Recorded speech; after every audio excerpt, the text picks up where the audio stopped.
They signed him up as a joke, then stood weeping when his broken voice lit the room on fire. Welcome to Stallone Unleashed. Let's uncover what really happened. The community center auditorium buzzed with the chaotic energy of a small-town talent show. Balloons drooped, a microphone whined with feedback, and a harried-looking woman with a clipboard and a strained smile tried to impose order on a gaggle of nervous performers. In the dim back rows, largely unnoticed, sat a man named Alistair. He wasn't a performer, not anymore. His performing days, if they could even be called that, were a distant, faded memory, like a playbill yellowed with age. He was here, as he was most Tuesday evenings, for the quiet anonymity it offered, a temporary respite from the solitude of his small apartment. He wore a simple, dark jacket, its collar slightly frayed, and his hands, callous from years of unglamorous work, rested quietly in his lap. Tonight, however, the usual comfortable obscurity was tinged with a familiar unease. A group of younger men, local louts known more for their swagger than their substance, had spotted him earlier.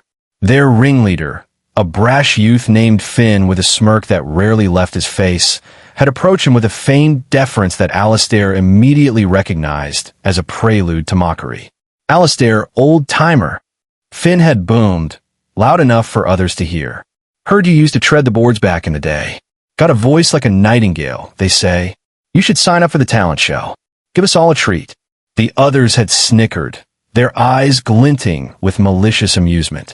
Alistair, a man of few words and a deep aversion to confrontation, had merely shaken his head, murmuring something about being out of practice. But Finn, enjoying the attention, had persisted, theatrically producing the sign-up sheet and a pen. Come on, Alistair. Don't be shy. A little song for old time's sake? The pressure had been immense, the thinly veiled ridicule of the group palpable. To refuse too vehemently would only invite more scorn. To acquiesce felt like a surrender to their petty cruelty. In a moment of weary resignation, his hand almost moving against his will, Alistair had scrawled his name on the list. He'd chosen a song at random, a half-forgotten ballad from his youth, something simple, something unassuming. He hadn't sung in public for over 30 years. Not since the dreams had died, since the stage lights had faded on a future that never materialized. Now, sitting in the dim auditorium, listening to a nervous teenager mangle a pop song, Alistair felt a cold knot of dread tighten in his stomach. He shouldn't have agreed. It was a fool's errand, a setup for humiliation. Finn and his cronies were in the front row, their faces expectant, eager for the spectacle of his failure. In his pocket, Alistair's fingers fumbled with a small, smooth stone, a piece of river rock he'd carried for years. It was a memento from a happier time, a time when his voice had been strong, his heart full of hope, before life had delivered its series of quiet, relentless blows. He had come to the community center seeking peace, and instead, he had stumbled into a spotlight he desperately wanted to avoid. The applause for the teenager was sparse, polite. The woman with the clipboard consulted her list, her voice unnaturally bright as she announced.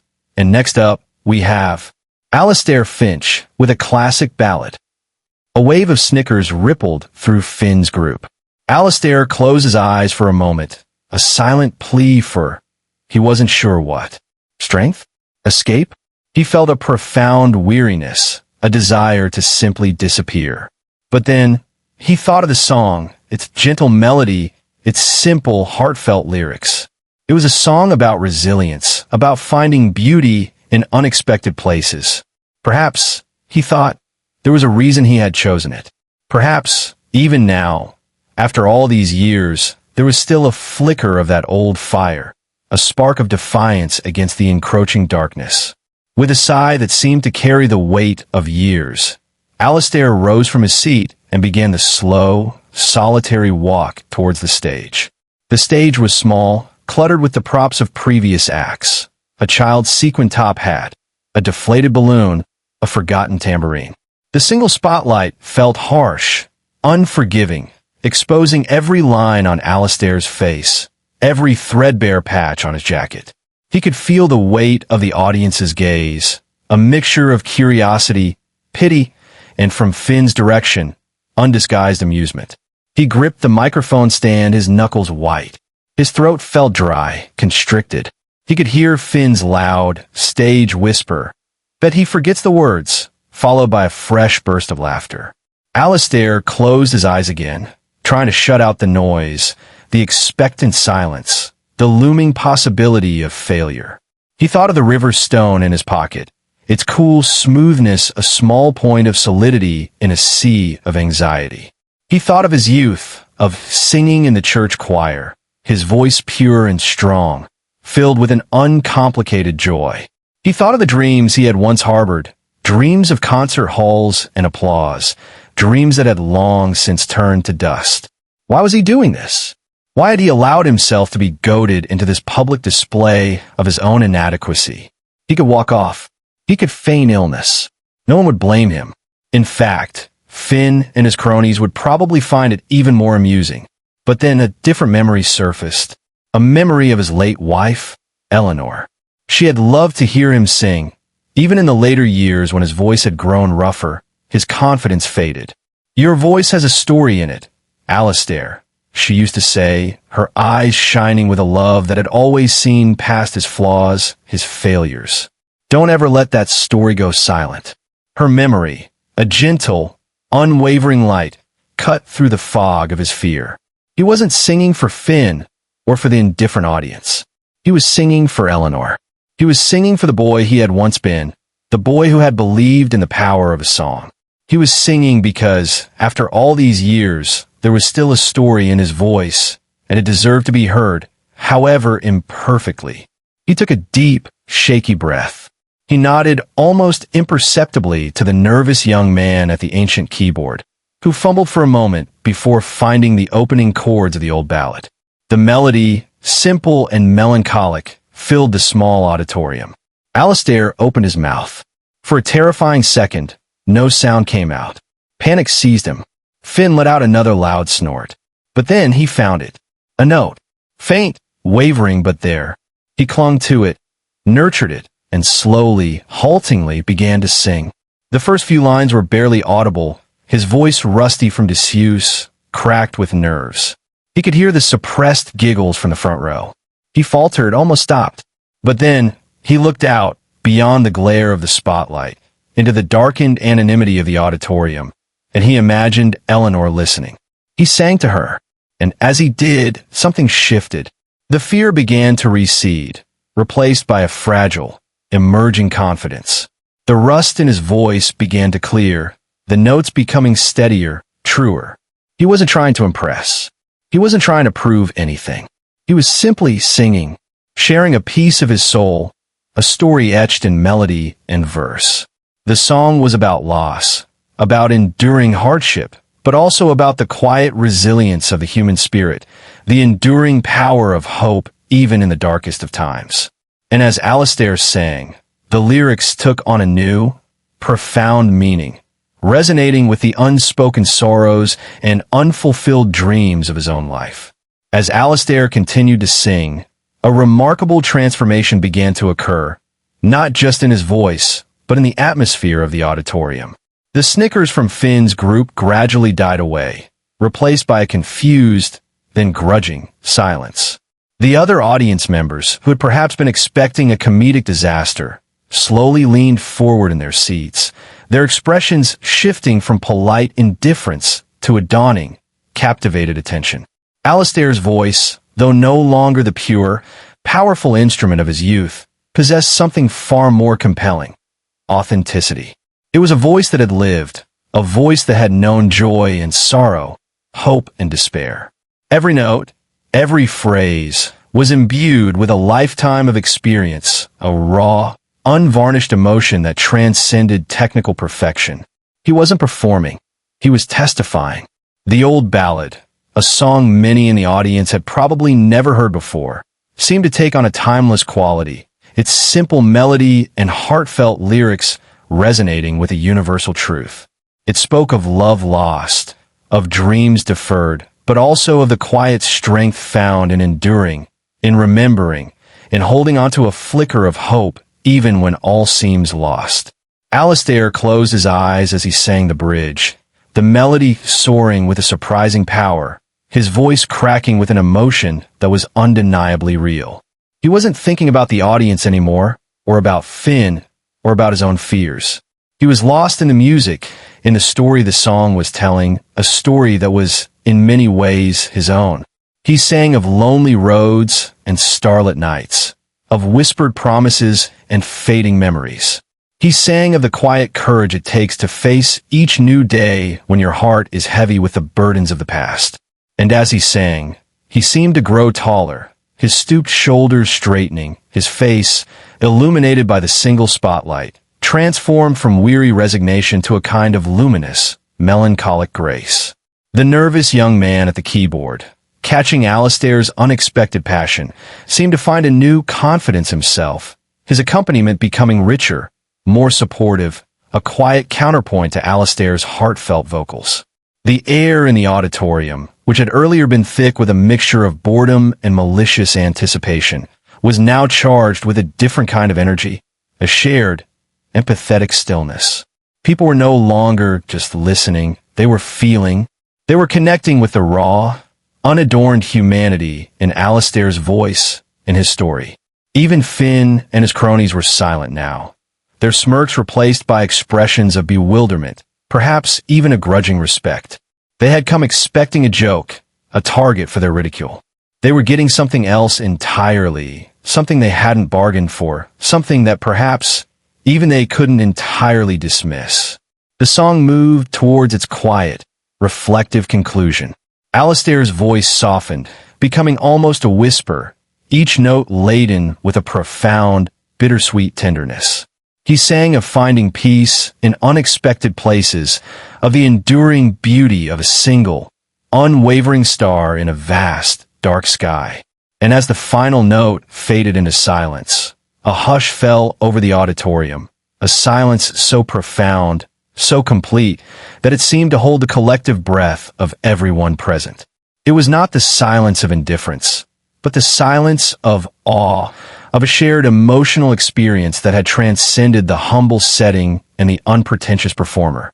For a long moment after the last note faded, the silence in the auditorium remained absolute, a thick, resonant stillness that seemed to vibrate with unspoken emotion.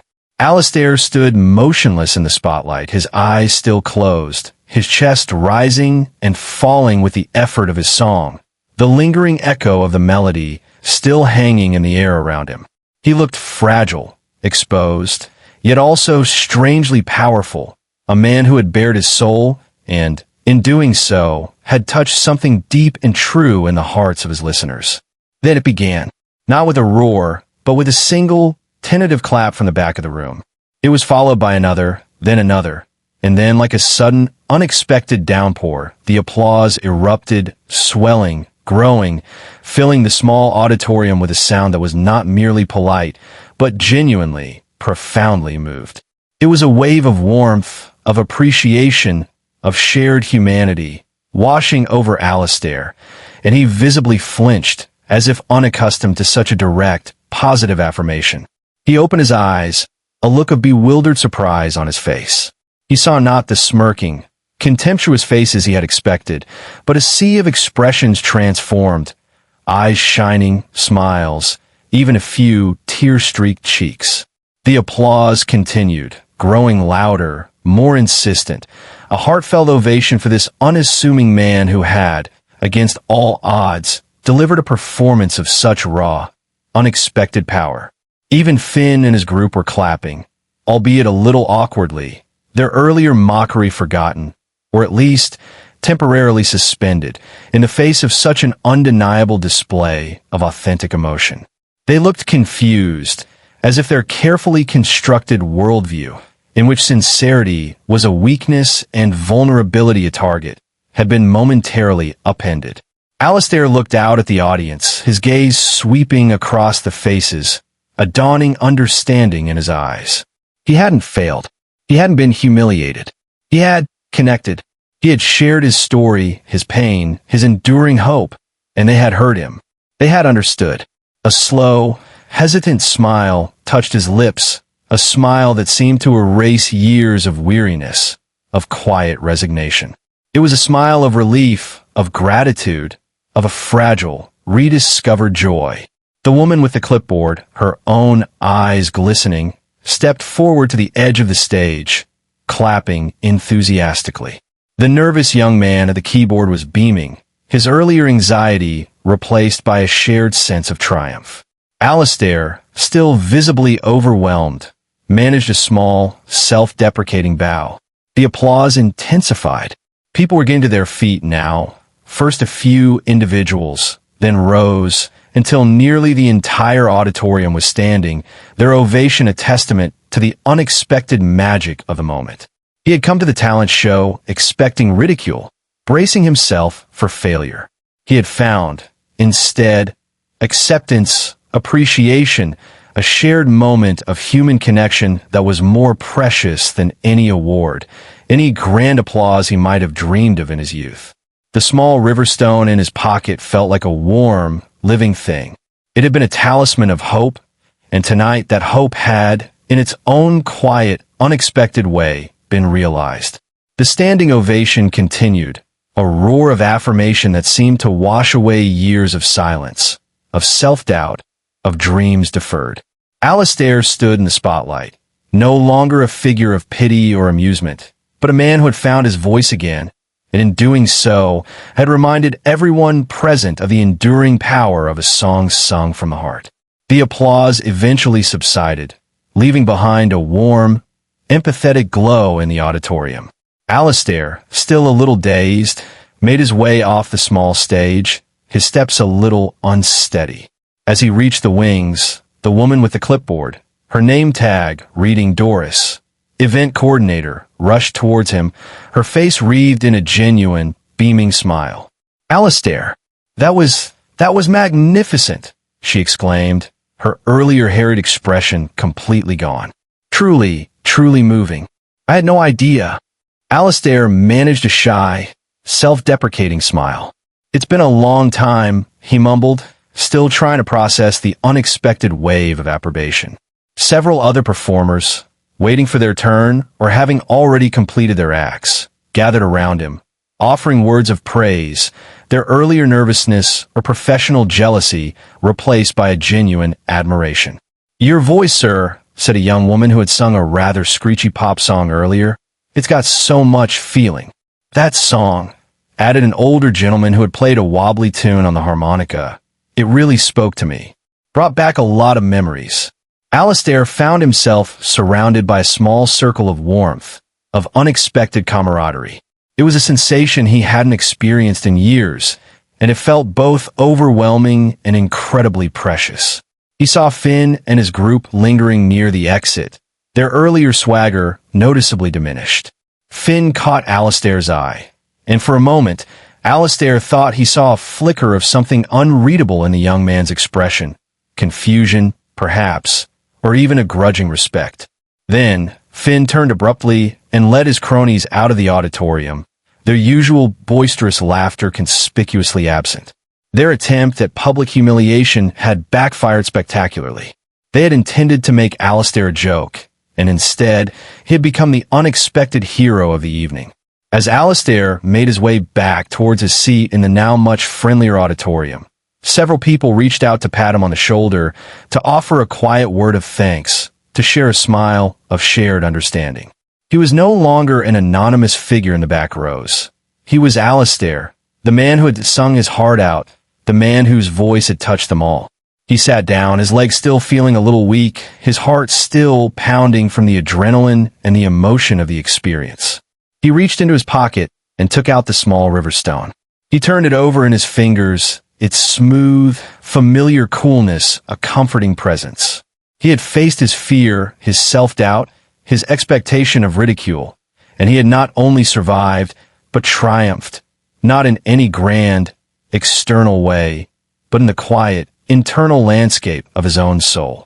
He had found his voice again, and in doing so, he had reconnected with a part of himself he thought long dead. The rest of the talent show passed in a blur. He listened to the other performers with a new, more generous ear, appreciating their courage, their willingness to share their talents, however modest. He understood, now, what it cost to stand in that spotlight, to offer a piece of oneself to the judgment of others. When the show finally ended and the small crowd began to disperse, Doris, the event coordinator, sought him out again. "Alistair," she said, her smile warm and genuine, "we have these Little People's Choice Awards. Just a bit of fun. And, well, you won. By a landslide." She handed him a small, brightly colored ribbon, a slightly lopsided, handcrafted trophy made of painted cardboard and glitter, and a gift certificate to a local bakery. Alistair stared at the makeshift trophy, a wave of emotion, surprise, gratitude, a touch of wry amusement, washing over him. It was a far cry from the grand awards he might have dreamed of in his youth, but in its own way, it was infinitely more precious.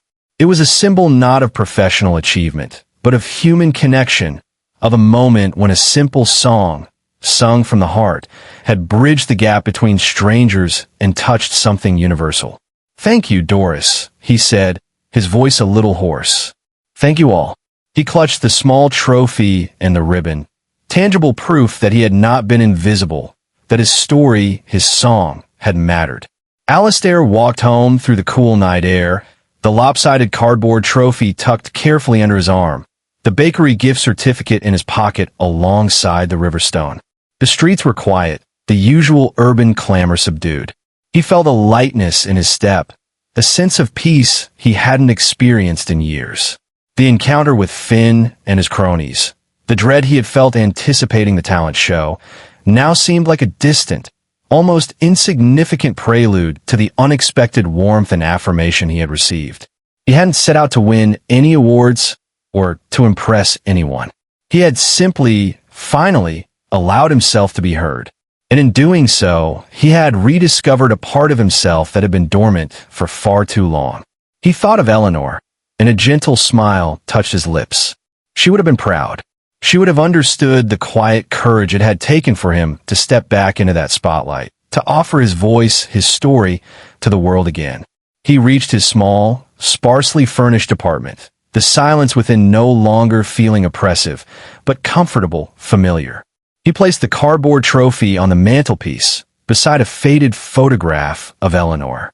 It looked a little out of place, a splash of bright, glittery color in the otherwise subdued room, but also looked right, a symbol of a small, unexpected victory, a testament to the enduring power of the human spirit.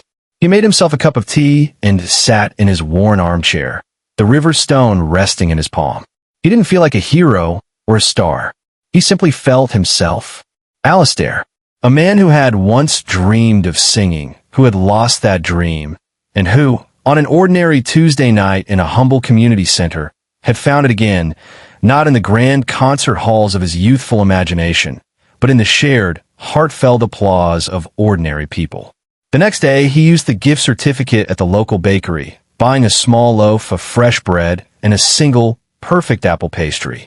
As he was leaving, the baker, a cheerful woman who had been at the talent show, recognized him. "Mr. Finch," she exclaimed, "your song last night, it was wonderful. Made me cry, it did." Alistair felt a flush of shy pleasure. "Thank you," he said. "It was an old song." "Well, you brought it to life," the baker insisted. "You should sing more often. Sing more often." The thought, which would have filled him with dread just days before, now held a certain appeal. Perhaps he would. Perhaps the community center, which he had once sought out for its anonymity, could become a place of connection, of shared expression. He didn't know what the future held. He wasn't expecting any grand transformations, any sudden return to youthful ambitions. But something had shifted within him. The silence had been broken. The story in his voice, the one Eleanor had always cherished, was no longer mute. It had found its melody again, and it was a melody of quiet resilience, of enduring hope, of the unexpected beauty that can be found when one dares to sing from the heart, even when the audience is small and the stage is humble. The river stone felt warm in his hand. It was a reminder that even the smoothest, most weathered stones hold within them a history, a story of endurance. And so he knew, did he? Life didn't change dramatically for Alistair after that night. not on the surface. He still lived in his small apartment, still took his solitary walks, still sought the quiet corners of the world. But an internal shift had occurred, a subtle realignment of his spirit. The heavy cloak of resignation he had worn for so long had lightened, replaced by a quiet, tentative sense of hope. He found himself humming old tunes as he went about his day. He even, on occasion, caught himself singing softly under his breath, the melodies no longer tinged with the bitterness of lost dreams, but with a gentle, reflective acceptance. He continued to attend the Tuesday evening gatherings at the community center, but no longer just as a silent observer in the back rows. Doris, the event coordinator, often sought his opinion on musical matters, and other regulars would greet him with a newfound warmth and respect. He was Alistair, the man with the surprising voice, the man whose song had touched their hearts. Finn and his cronies still frequented the center, but their mockery of Alistair had ceased. They kept a wary distance, their earlier bravado replaced by a grudging, almost fearful, respect. They had tried to make him a target, and in doing so, had inadvertently revealed their own shallowness. Alistair never confronted them, never gloated. He simply met their occasional glances with a calm, steady gaze that offered neither condemnation nor forgiveness, merely a quiet acknowledgement of their shared, flawed humanity. One evening, a few weeks after the talent show, Doris approached Alistair with a hesitant request. "Alistair," she began, "we're putting together a small holiday concert for the seniors at the local nursing home. Nothing fancy, just a few carols, some old familiar songs. I was wondering, would you consider singing a solo? Just one song." Alistair was taken aback. The thought of singing in public again, even in such a humble setting, still sent a flutter of nerves through him. But this time, the fear was different, less crippling, mingled with a nascent sense of anticipation, of possibility. He thought of the residents of the nursing home, many of them as solitary, as forgotten, as he had often felt. He thought of the power of a song to bridge divides, to offer comfort, to awaken memories. He thought of Eleanor and the story in his voice. "Yes, Doris," he said, a slow smile spreading across his face. "Yes, I think I would like that very much." He knew which song he would sing. It would be another old ballad, one Eleanor had particularly loved, a song about finding light in the darkness, about the enduring promise of a new dawn. He still carried the river stone in his pocket. It was a reminder of where he had been, of the silence he had endured. But now, it was also a symbol of where he was going, a testament to the fact that it is never too late to find your voice, to share your story, to let your song be heard. The stage might be small, the audience humble, but the music, sung from the heart, could still resonate with a profound and beautiful truth.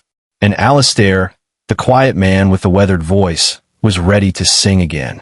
The holiday concert at the nursing home was a modest affair, held in a brightly decorated common room that smelled faintly of pine needles and disinfectant. The audience consisted of a few dozen elderly residents, some in wheelchairs, some dozing gently, their faces etched with a map of long lives, of joys and sorrows weathered over many seasons. Alistair, dressed in his best, though still simple, jacket, felt a familiar tremor of nerves as he waited his turn, but it was overlaid with a quiet sense of purpose. He wasn't here to impress or to win accolades. He was here to share, to connect, to offer a small measure of warmth and beauty through his song. When Doris introduced him, her voice filled with genuine affection. A polite ripple of applause went through the small audience. Alistair stepped forward, the river stone a comforting weight in his hand, not in his pocket this time, but held loosely, a visible talisman. He nodded to the volunteer pianist, a kindly woman with gentle eyes, and she began the soft, familiar introduction to the ballad Eleanor had loved. He took a breath and began to sing. His voice, still a little rough around the edges, nonetheless carried a warmth, a sincerity that filled the room. He sang not of grand passions or heroic deeds, but of simpler things, the comfort of a familiar melody, the beauty of a winter landscape, the enduring hope for peace and goodwill. As he sang, He looked out at the faces of his audience. He saw eyes brighten with recognition, heads nod gently in time with the music, faint smiles touch lips that had perhaps not smiled in a long time. He saw a woman in a wheelchair softly humming along, her eyes closed, a single tear tracing a path down her wrinkled cheek. He saw a man, his face stern and unmoving at first, gradually relax, a look of wistful remembrance softening his features. He wasn't just singing words and notes. He was weaving a tapestry of shared emotion, connecting with these souls through the universal language of music. He sang of memory, of love, of the quiet resilience of the human heart.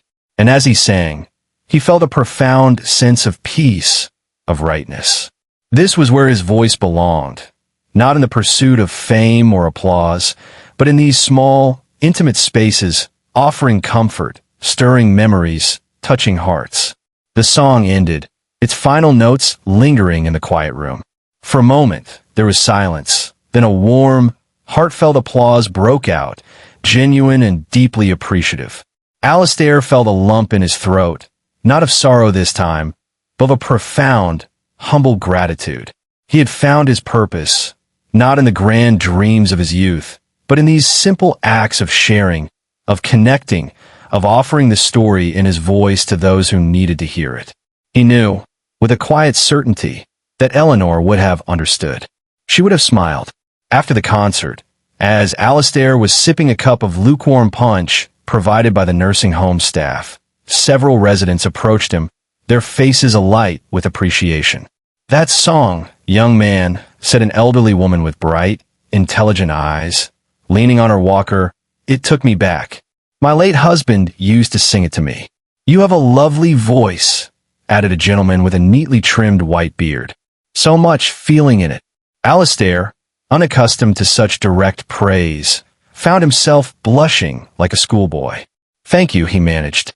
"I'm glad you enjoyed it." Doris beamed at him from across the room. She had seen the effect his song had on the residents, the way it had seemed to lift their spirits, to transport them, however briefly, to a place of warmth and gentle remembrance. She knew she had been right to ask him to sing. Later, as he was preparing to leave, one of the nurses approached him. "Mr. Finch," she said, "there's a resident, Mrs. Peterson, in room 212. She wasn't able to come to the concert. She's bedridden. But she heard you singing. She asked if you might possibly sing that last song again, just for her. She said it was her mother's favorite." Alistair hesitated for only a moment. The thought of performing again, even for an audience of one, still brought a flicker of his old nervousness. But the sincerity of the request, the thought of bringing a moment of comfort to someone confined to her bed, outweighed any lingering self-doubt. "Of course," he said. "I'd be honored." The nurse led him down a quiet corridor to room 212. Mrs. Peterson was a tiny, frail woman, her face pale against the white pillows, but her eyes, when they fixed on Alistair, were bright and alert. "You're the singer?" she whispered, her voice thin as paper. Alistair nodded. "Alistair Fink, Mom." "That song," she said, "the one about the starlight. My mother used to sing it. I haven't heard it in, so many years." Alistair pulled a chair closer to her bedside. He held the river stone in his hand, its familiar presence a quiet reassurance. And then, in the stillness of that small, sterile room, he began to sing, his voice soft, gentle, imbued with all the tenderness and empathy he possessed. He sang directly to Mrs. Peterson, his gaze meeting hers, sharing the simple beauty of the melody, the heartfelt truth of the lyrics. As he sang, he saw a profound peace settle over her face, the lines of pain and weariness seeming to soften, to smooth away. A single tear escaped from the corner of her eye and trickled down her cheek, but it was not a tear of sorrow. When he finished, there was a long, comfortable silence. Mrs. Peterson's eyes were closed, a faint smile on her lips. "Thank you," she whispered, without opening her eyes. That was a gift. Alistair felt a warmth spread through him, a sense of fulfillment more profound than any standing ovation. He had used his voice, his story, to bring a moment of beauty, of connection to another human being. And in that simple act, he had found a meaning, a purpose that had eluded him for so long. He quietly let himself out of the room, leaving Mrs. Peterson to her peaceful memories. The river stone in his hand felt like a beacon, a reminder that even in the quietest corners, in the most unassuming of voices, there was a light that could shine, a song that could heal. Alistair left the nursing home that evening with a sense of quiet elation that was entirely new to him. The lopsided cardboard trophy from the talent show still sat on his mantelpiece, but it was no longer just a symbol of an unexpected personal victory. It represented something more, a reconnection, not just with his own voice, but with his capacity to touch others, to make a small, positive difference in the world. The encounter with Finn and his cronies, the catalyst for his reluctant return to performing, now seemed like a distant, almost humorous footnote. Their attempt at mockery had, in a strange and wonderful way, set him on a new path, a path he would never have chosen for himself, but one that was proving to be surprisingly, deeply rewarding. He continued to sing, not often, and never for acclaim, but when the opportunity arose to share his voice in a way that might bring comfort or joy to others. He became a quiet regular at the community center's open mic nights, not every week, but often enough that his presence was anticipated, his songs welcomed. He sang at other small, local events, a charity fundraiser, a neighborhood potluck, another holiday gathering at the nursing home the following year. His repertoire remained modest, mostly old ballads and folk songs, songs that spoke of simple truths, of enduring emotions. His voice never regained the power or purity of his youth, but it deepened in richness, in nuance, in the unmistakable authenticity of a life fully lived, with all its joys and sorrows. He even, on occasion, encountered Finn, the young man, an unwilling witness to Alistair's unexpected journey, never spoke to him directly, but the sneer was gone from his face, replaced by a look of grudging, almost bewildered, respect. Perhaps, Alistair mused, even Finn had learned something from that night at the talent show. Perhaps even he had been touched, however fleetingly, by the power of a song sung from the heart. Alistair still carried the river stone. It was his constant companion, a reminder of the quiet strength that resides within, of the resilience that can be found even after dreams have faded and hopes have been deferred. It reminded him that every voice has a story to tell, and that sometimes the most beautiful songs are the ones that are almost never sung. But he was singing now, not for fame, not for applause, but for the simple, profound joy of connection, of sharing, of letting the story in his voice finally, freely take flight. And in that, Alistair Finch, the quiet man with the weathered voice, had found a harmony more perfect than any he had ever dared to imagine. The standing ovation at the talent show had been a surprise, a momentary validation. But the true ovation, he realized, was in the quiet smiles, the shared tears, the gentle handclasps of those whose lives he touched, however briefly, with his song. And that was an applause that resonated deeper and lasted far longer than any sound that could fill an auditorium.